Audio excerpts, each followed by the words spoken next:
그 힘든 나라에 왜 간다는 거니? 내가 정말 어떻게까지 했는데. 한국에 간다는 소리 계속 할 거면 이제 우리를 볼 생각 말아라. 여기 한 여성이 한국에 간다고 하자 부모님이 한국에는 절대 안 된다는 이야기를 하니 집을 나간다고 하는 여성이 있습니다. 그리고 그녀는 부모님과 그 후로 연락을 하지 않았다고 하는데요. 오늘의 사연은 캐나다에서 온 메리 씨의 사연입니다. 안녕하세요. 캐나다인 메리입니다. 어머니에게 한국으로 대학을 가기로 결정했다고 말하던 날을 아직도 기억하고 있어요. 어머니는 생계를 위해 투잡을 하시며 토론토에 있는 저희 집에 작은 부엌에서 저녁 식사를 준비하고 계셨죠. 고소한 소고기찌개 냄새가 집안 가득 퍼지는 가운데 저는 긴장한 목소리로 서울의 한 대학교 경영학과에 합격했다고 말씀드렸습니다. 국제 비즈니스와 무역 분야에서 경력을 쌓는데 어떻게 도움이 될지 열심히 설명드렸어요. 하지만 말이 흘러나오자마자 어머니의 얼굴이 무너지는 것을 느꼈습니다. 미소가 사라지고 어깨에 힘이 들어갔어요. 어머니는 아무 말도 없이 다시 난로 쪽으로 돌아섰습니다. 저는 그 순간 저희 사이에 보이지 않는 벽이 생기는 것을 느꼈어요. 저희는 몇 주 동안 다시는 그 얘기를 하지 않았습니다. 지금 돌이켜보면 어머니의 반응에 놀라지 말았어야 했습니다. 어머니는 25살에 한국에서 캐나다로 이주하셨어요. 어머니는 패밀리 레스토랑에서 라인 요리사로 일하면서 동네 철물점의 장부를 관리하는 일을 병행하며 하루 12시간씩 일하셨어요.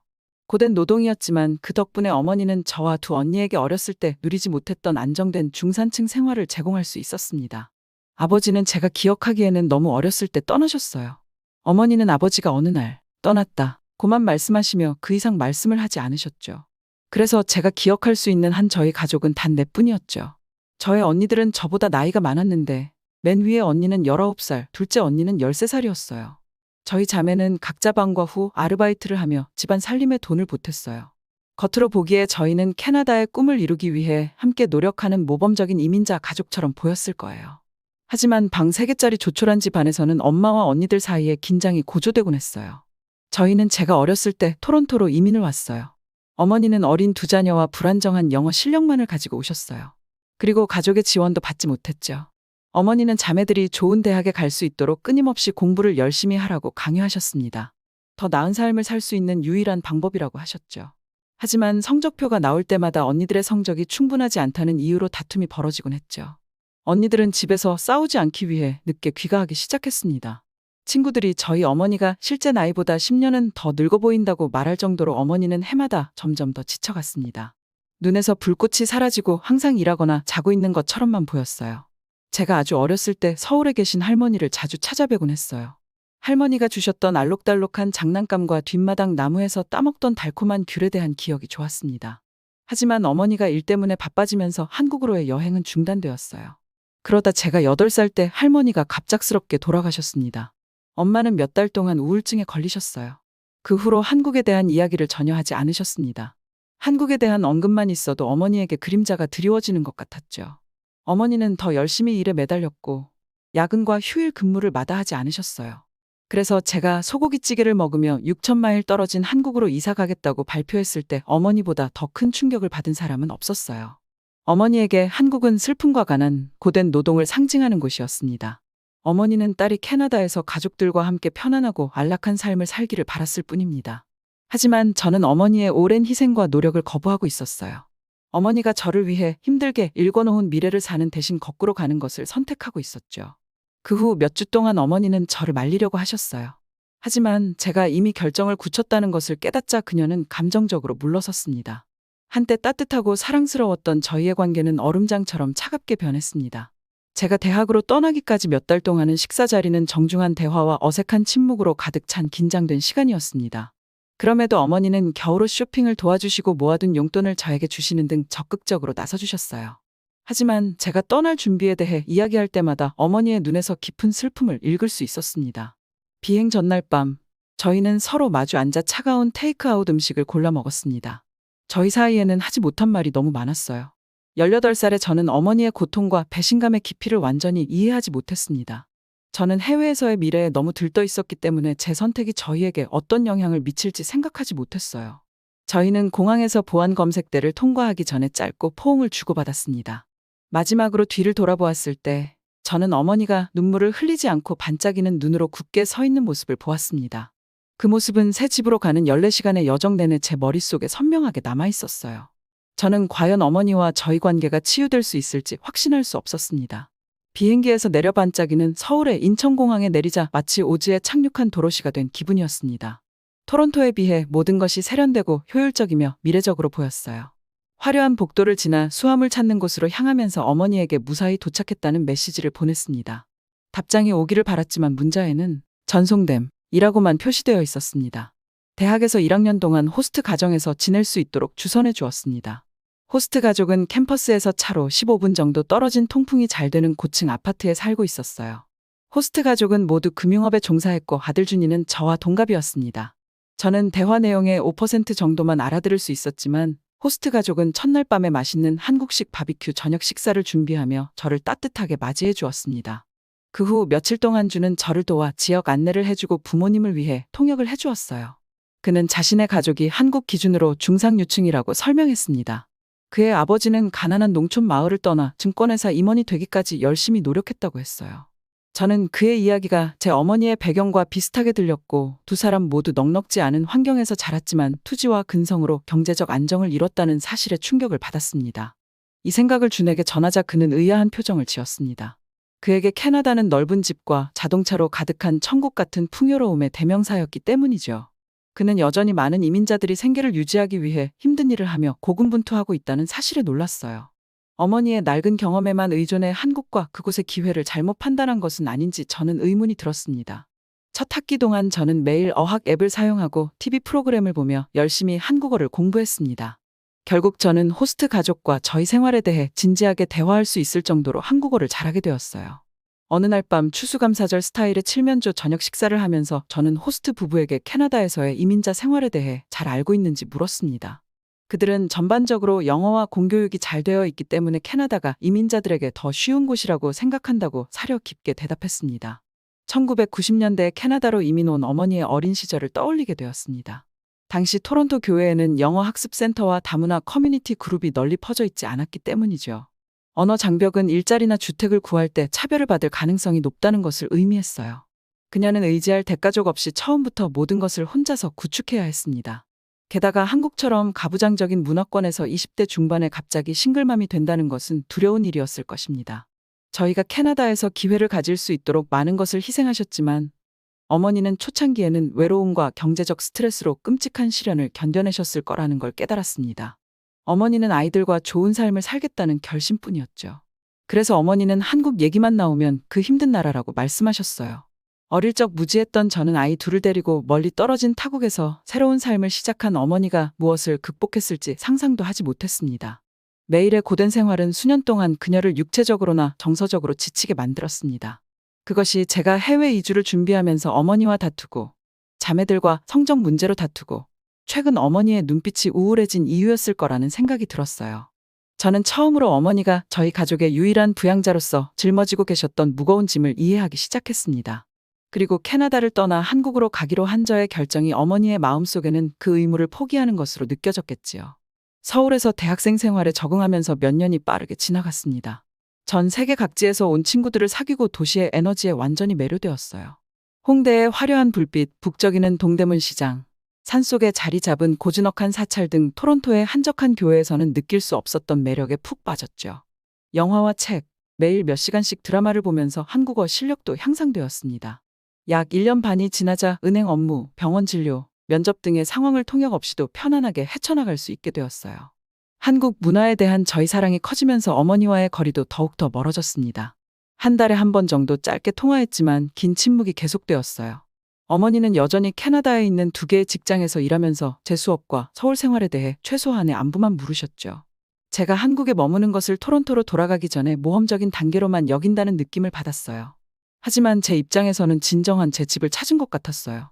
심지어 2학년 때 민준이라는 한국인 경영학과 학생과 사귀기 시작했어요. 처음에는 전적으로 헌신하는 것이 망설여졌지만 곧 사랑에 빠져버죠. 그는 똑똑하고 잘생겼고 존경받는 집안 출신이었어요.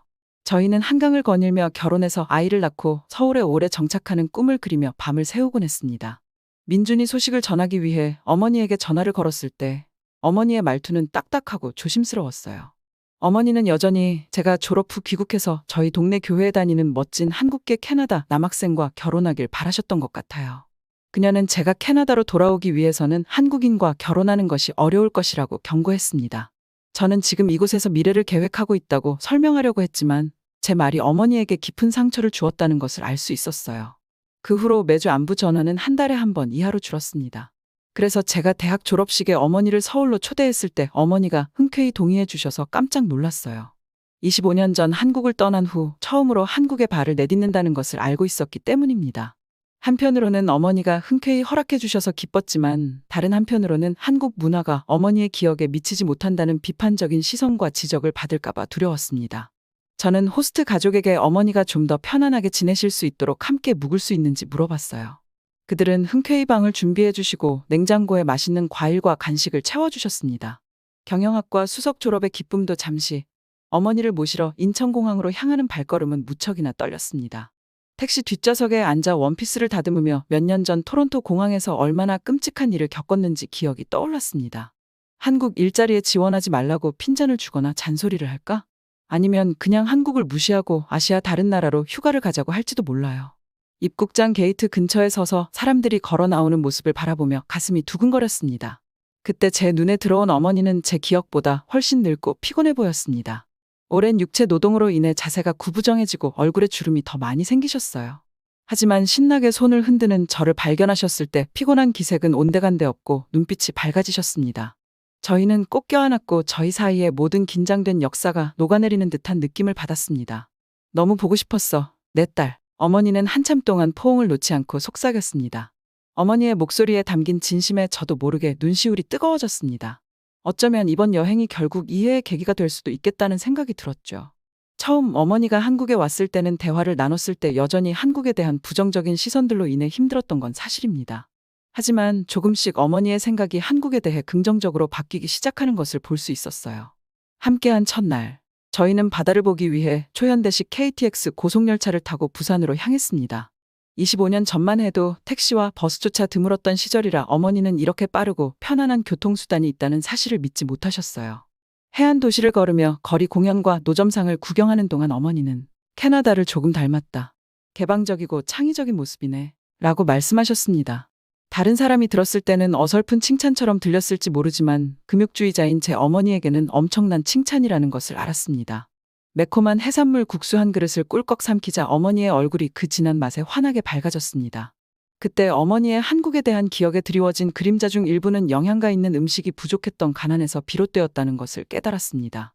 이번 여행으로 전에는 상상할 수 없었던 현대적 번영의 면모를 어머니에게 보여드릴 수 있었어요. 서울에 돌아온 후 며칠 동안 저는 어머니를 데리고 시장, 궁전, 박물관 등 번화한 수도 곳곳을 돌아다녔습니다. 민속박물관에서는 정교한 한복에 매료되었고 과학관에서는 첨단 로봇을 보며 감탄사를 연발했어요. 하지만 실용주의자인 어머니에게 가장 깊은 인상을 남긴 것은 한국의 인프라였습니다. 자동차 중심의 토론토에서 온 그녀는 매우 효율적인 대중교통 시스템의 놀라움을 금치 못했습니다. 지하철은 늦은 밤에도 2에서 3분 간격으로 운행되었고 택시는 저렴하고 많았죠. 또한 블록마다 번쩍이는 병원 건물과 24시간 운영되는 약국에서 볼 수 있는 수준 높은 의료 서비스에도 주목하기 시작하셨어요. 저는 미국이나 캐나다에 비해 일반 시민이 병원 방문, 검사 및 시술에 훨씬 더 쉽게 접근할 수 있는 한국의 국가보험 시스템에 대해 설명했습니다. 어느 날 밤, 직접 만든 김치찌개를 먹던 어머니가 허리를 주무시며 아프다고 하셨습니다. 몇 년 동안 척추 관절염을 앓고 있었지만 물리치료나 통증 주사와 같은 치료는 본인 부담금이 너무 크다고 말씀하셨죠. 그래서 어머니는 그냥 웃으며 식당 일을 하면서 극심한 통증을 참아냈습니다.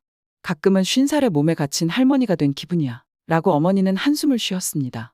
가족을 경제적으로 안정시키기 위해 여전히 지친 몸을 이끌고 극심한 고통을 이겨내고 있는 그녀의 모습이 가슴을 찔렀습니다. 다음 날 아침, 저는 약침과 같은 한의학적 기술이 어머니의 허리에 도움이 될 수 있는지 알아보기 위해 한의원에 가자고 망설임 없이 제안했습니다. 한국적인 모든 것에 냉소적이었던 어머니의 과거를 생각하면서 저는 어머니가 비웃을 거라고 생각했어요. 하지만 놀랍게도 어머니는 거부감 없이 동의해 주셨습니다. 북촌 한옥 마을에 자리 잡은 아름다운 한옥 스타일의 한의원을 찾았습니다. 준의 가족으로부터 추천을 받은 유명한 곳이었습니다. 한의사는 30분이 넘는 시간 동안 차분하게 엄마의 허리 통증에 대한 이야기를 들으며 생각에 잠긴 듯 고개를 끄덕였습니다. 그런 다음 그는 척추의 주요 압력점을 따라 일련의 작은 한방 파스를 준비했어요. 약용 테이프로 피부에 붙인 이 파스는 향이 나는 작은 성냥개비처럼 생겼어요. 어머니는 대체 이런 것들이 근육에 어떤 영향을 미칠 수 있는지 몰랐다고 인정했습니다. 하지만 한의사의 말을 믿으셨고 열린 마음을 가지신 것 같았습니다. 그 후 며칠 동안 저는 기적이 일어나는 것을 목격했어요. 어머니는 몇 년 동안 보지 못했던 활력과 움직임을 되찾았습니다. 허브 테이퍼의 강한 냄새가 신경을 자극하고 뭉친 조직을 풀어주는 데 도움이 되었어요. 어머니는 곧게 서서 걸으시며 그 효과에 놀라워하셨죠. 저희는 사람들이 구경하는 청계천을 따라 걸으며 마법 같은 저녁을 보냈는데 캐나다에서는 불가능한 일이었어요. 캐나다로 돌아가기 전 마지막 날, 어렸을 때 이후로 처음으로 어머니가 저를 온전히 안아주셨어요. 어머니는 눈물을 흘리며 한국을 방문하면서 자신의 시야가 크게 넓어졌다고 말씀하셨습니다. 어머니는 제가 왜 이 현대적이고 혁신적인 나라를 제 커리어를 시작하고 언젠가 가정을 꾸릴 곳으로 선택했는지 마침내 이해하게 되었다고 말씀하셨어요. 어머니는 집에서 허리 통증이 심할 때 한의사가 화상 통화로 상담을 해줄 수 있는지 알아봐 달라는 부탁을 남기고 떠나셨습니다. 한국에서 저희 미래가 어디로 향하든 이제는 어머니가 응원해줄 거라는 작지만 강력한 신호의 입가에 미소가 번졌습니다. 중국? 너 가보기나 했어? 완전. 그러면 한국은 어떤데? 야, 한국은 여기에 낄 나라가 아니지. 이탈리아에서 외국인 여성들이 대화를 하고 있는데요. 이탈리아에서 엘리트 교육을 받아온 건축가들이라고 합니다. 중국에 출장을 가려고 하는 건축가들이 이야기를 나누고 있는데요. 오늘의 사연은 이탈리아인 엠마 씨의 사연입니다. 안녕하세요. 저는 이탈리아 밀라노 외곽의 작은 마을에서 온 건축가 엠마라고 합니다. 저는 어렸을 때부터 고대 건축에 매료되었어요. 부모님과 함께 이탈리아의 유서 깊은 성당과 유적지를 방문했던 기억이 가장 먼저 떠오릅니다. 저는 오래된 건축물에서 본 거대한 기둥, 정교한 조각, 공학적 경이로움에 항상 경외감을 느꼈어요. 자라면서 그 매력은 더욱 깊어져 여름방학이 되면 부모님께 유럽 곳곳의 고대 유적지를 방문하고 싶다고 조르곤 했죠. 대학에서 건축학을 공부할 무렵에는 고대에 완전히 사로잡히게 되었죠. 교수님들은 제가 항상 로마 수로의 작동 방식에 대해 이야기하거나 중세성의 구조적 특징을 분석해달라고 요청하는 것에 지치셨을 거예요. 같은 과 친구들이 세련되고 현대적인 건축 디자인에 집중하는 동안 저는 과거 건축에 훨씬 더 끌렸어요. 수천 년을 버텨온 건축물의 모습은 저에게 놀라웠어요. 수세기에 걸쳐 이 고대 건축물에서 함께 살았고 이랬으며 감탄했던 수많은 세대의 사람들을 상상하는 것이 좋았죠. 졸업 후 여름방학 동안 유럽 배낭여행을 하며 그리스, 터키 등의 고대 유적지를 방문했어요. 파르테논 신전 기둥의 완벽한 기하학적 구조와 정교한 조각을 살펴보기 위해 웅크리고 앉아 고대 아테네의 영광이 절정에 달했던 신전을 상상했던 기억이 납니다. 터키의 거대한 로마 원형 극장에 서서 검투사 전투를 응원하던 수천 명의 관중을 상상해 보았어요. 고대인들의 엄청난 규모와 엔지니어링 능력의 감탄이 절로 나왔습니다. 귀국 후 이탈리아에서 건축 경력을 시작하면서 중세 교회 복원이나 유적지 용도 변경을 도울 수 있는 프로젝트를 찾았습니다. 저는 이러한 유물을 직접 다루면서 깊은 성취감을 느꼈어요. 부모님은 제가 옛날 사람이라며 놀리곤 했죠. 20대 후반이 되어서야 중국의 고대 건축과 역사에 대해 더 많이 배우기 시작했어요. 더 많이 읽을수록 더 집착하게 되었죠. 만리장성, 자금성, 병마용 이런 기념비적이고 웅장한 건축물들은 제가 직접 봐야만 하는 것들이었죠. 절벽에 거대한 불상이 조각된 룽먼 석굴과 같은 유적지 사진을 뒤적거리고 중국 황궁과 무덤에 관한 다큐멘터리를 시청하기도 했어요. 만리장성을 따라 걸으며 이 놀라운 유적지를 가까이에서 보는 것이 꿈이 되었죠. 그래서 이탈리아에서 중국으로 가는 긴 여행을 위해 몇 년 동안 돈을 저축한 끝에 마침내 베이징행 비행기를 예약했어요. 중국에 관한 모든 건축 및 역사 서적과 함께 여행 가방에 짐을 꾸리면서 저는 정말 설렜어요. 비행기에서 베이징 자금성의 거대한 성문과 높이 솟은 탑 앞에 서 있는 제 모습을 계속 상상하느라 잠을 이루지 못했습니다. 저는 어렸을 때부터 고대 건축물에 매료되어 이 순간을 기다려왔어요. 이제는 고대의 매력이 저를 지구 반대편 중국까지 끌어당기게 되었어요. 14시간의 긴 비행 끝에 드디어 베이징에 도착했어요. 비행기에서 내리자마자 공항에 들어서자 제 심장이 두근거렸습니다. 저는 서둘러 초현대식 공항을 빠져나와 천안문 광장과 자금성 입구로 바로 가는 첫 번째 택시를 탔어요. 넓은 대로를 따라 내려가면서 고대의 사원과 건축물이 반짝이는 거대한 고층 빌딩과 나란히 있는 모습을 엿볼 수 있었습니다. 저는 흥분을 주체할 수 없었어요. 정말 내가 중국에 왔구나. 택시가 천안문 광장에 내려줬을 때 저는 잠시 멈춰서서 모든 것을 감상했어요. 천안문 광장은 세계에서 가장 큰 광장으로 수세기 동안 중국의 심장 역할을 해왔죠. 박물관과 정부 건물이 양옆에 있고 북쪽 끝에는 천안문 자체가 서 있고 그 뒤에는 거대한 자금성의 입구가 있었어요. 이 경치를 사진으로 수없이 보았지만 직접 서보니 정말 강렬함을 느낄 수 있었어요. 자금성의 상징인 마오쩌둥의 초상화가 양쪽에서 펄럭이는 중국 국기와 함께 위엄 있게 내려다보고 있었죠. 활짝 웃고 배낭을 불룩하게 메고 있는 제 모습이 미친 관광객처럼 보였을지도 모르지만 전 상관없었어요. 거대한 광장을 가로질러 성문을 향해 걸어갈 때 저희 발 아래에서는 수세기에 걸친 역사가 느껴지고 있었어요. 제가 실제로 이곳에 왔다는 사실이 믿기지 않았어요. 저는 고대의 매력에 사로잡혀 이 꿈 같은 기회에 뛰어들 준비가 되어 있었습니다. 저의 웅장한 중국 모험은 이제 막 시작되었어요.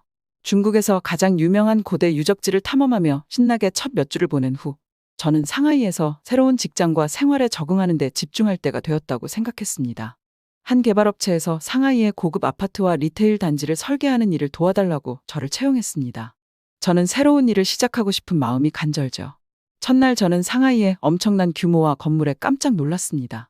제가 근무한 오피스타워는 100층이 넘는 높이로 화려한 로비와 어지러울 정도로 빠르게 올라가는 엘리베이터를 갖추고 있었어요. 도시는 정말 현대 건축과 인프라의 경이로움 그 자체였죠. 그러다 새로운 동료들을 만나기 시작하면서 몇 가지 위험 신호가 나타나기 시작했습니다. 프로젝트에 대한 초기 대화에서 구조적 품질과 엔지니어링 고려 사항보다 미학과 외관이 우선시되는 것 같다는 느낌을 받았어요. 태양열 패널이나 녹지 공간과 같은 친환경 기능에 대한 저의 제안은 불필요한 비용으로 무시당했습니다. 저는 이러한 개발자들이 오래도록 살기 좋은 커뮤니티를 만드는 것보다 화려한 건물을 빨리 짓는 데 더 관심이 있다는 것을 깨닫게 되었어요. 설상가상으로 프로젝트를 진행하며 모든 단계에 퍼져 있는 부정부패에 대해서도 곧 알게 되었습니다. 건설 계약에 대한 뇌물은 평범한 관행으로 여겨졌죠. 제 상사들은 제가 정기적으로 일감을 확보하려면 청구서를 부풀려서 컨설팅 비용의 일부를 어느 정도는 빼돌려야 한다며 퉁명스럽게 말했죠. 이러한 비윤리적인 관행에 대해 아무렇지도 않게 이야기하는 그들의 태도에 저는 큰 충격을 받았습니다.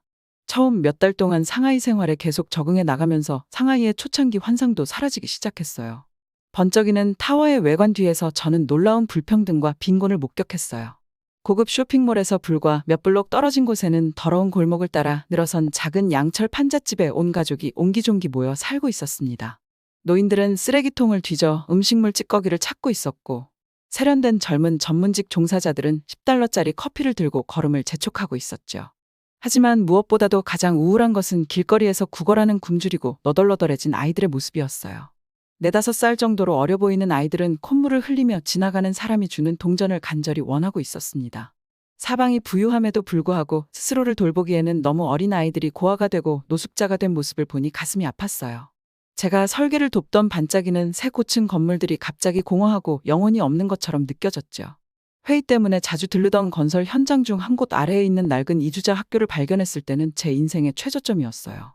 음침한 지하실에 수백 명의 아이들이 천장을 뒤흔드는 시끄러운 드릴링 소리가 들리는 가운데 공부를 하고 있었습니다. 교실은 조명도 환기도 제대로 되지 않았고 기본적인 학습 용품도 부족했어요. 하지만 아이들은 가난에서 벗어나기 위해 부모에게 의지하며 열심히 학교에 다니고 있었습니다. 저는 먼지 구름에 가려진 그 열망에 찬 어린 얼굴들을 보며 마음 아파했어요. 처음 몇 달 동안 제가 상상했던 중국과 실제하는 중국은 세계가 다르다는 것을 깨달았습니다. 부패와 불평등, 착취가 만연한 가혹한 현실을 더 이상 외면할 수 없었어요. 저는 도덕적 판단에 직면했습니다. 부유한 사람들의 주머니를 채워줄 표준 이하의 건물 계약을 계속 맹목적으로 쫓아다니면서 가난한 사람들이 눈앞에서 계속 고통받는 것을 보고만 있어야 할까요?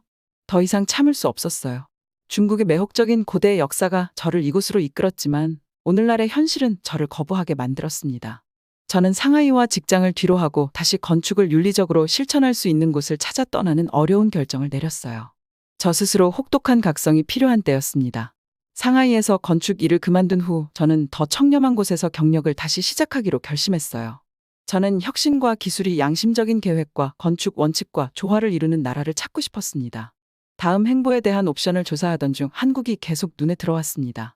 현대서울은 처음 상하이로 이끌었던 흥미로운 개발과 인프라를 모두 갖추고 있는 것 같았습니다. 하지만 더 깊이 파고들면서 도시계획에서 장기적인 지속 가능성과 시민적 가치에 초점을 맞추고 있는 한국의 모습에 흥미를 느꼈습니다. 역사적 보존과 적응적 재사용을 최우선 과제로 삼아 고대 사찰과 궁전이 번화한 도심에 자연스럽게 통합되어 있었습니다. 한국의 최첨단 기술 발전에도 깊은 인상을 받았습니다. 고속 KTX 열차와 같은 대중교통과 광범위한 5G 네트워킹은 한국이 얼마나 매끄럽게 진보와 전통을 융합하고 있는지 보여주었습니다. 그리고 새롭게 등장한 건축물은 미래지향적인 디자인과 빛, 식물, 물과 같은 자연 요소에 대한 경외심이 조화를 이루었습니다. 저는 바로 이런 혁신적이고 윤리적인 건축 환경의 일원이 되고 싶었습니다. 서울에 있는 여러 회사에 연락해 제 포트폴리오를 공유한 후 A 플러스 아키텍트라는 회사로부터 입사 제안을 받고 매우 기뻤습니다. 이 회사는 친환경 건축 자재와 최적화된 에너지 사용을 특징으로 하는 주상복합 단지를 전문으로 하는 회사였죠. 지속 가능한 디자인에 다시 도전할 수 있는 완벽한 기회였죠.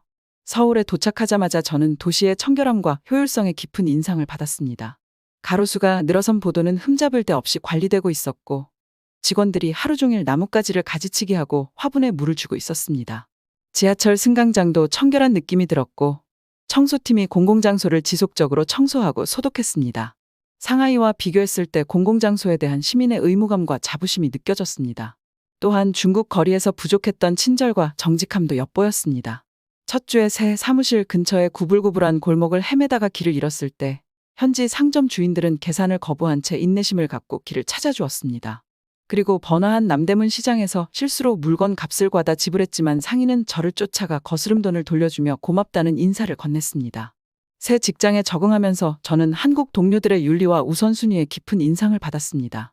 창의성과 틀을 벗어난 사고는 장려되었지만 안전이나 품질을 희생하는 일은 결코 없었습니다.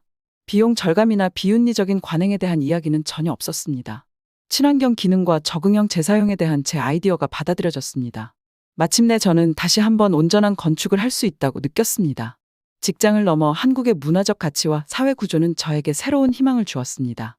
광범위한 청소년 프로그램과 많은 예산을 지원하는 공립학교는 다음 세대에 대한 진정한 투자를 반영했습니다. 모든 아이들에게 동등한 기회를 보장하기 위해 무료 점심, 교과서, 상담까지 제공하는 것을 보고 정말 기뻤습니다.